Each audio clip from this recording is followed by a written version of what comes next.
வணக்கம். எல்லாரும் பொங்கலுக்கு லீவ் விட்டாங்களா? எத்தனை நாள் லீவு? பொங்கலை கொண்டாடிடலாமா?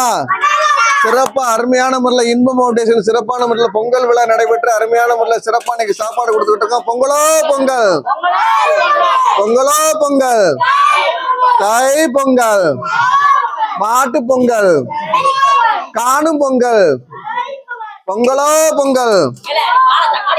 சிறப்பு.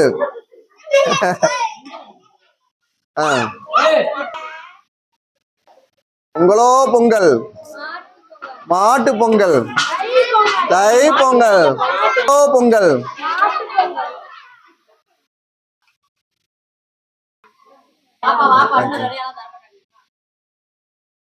அருட்பெரும் ஜோதி, அருட்பெரும் ஜோதி, தனி பெரும் கருணை, அருட்பெரும் ஜோதி.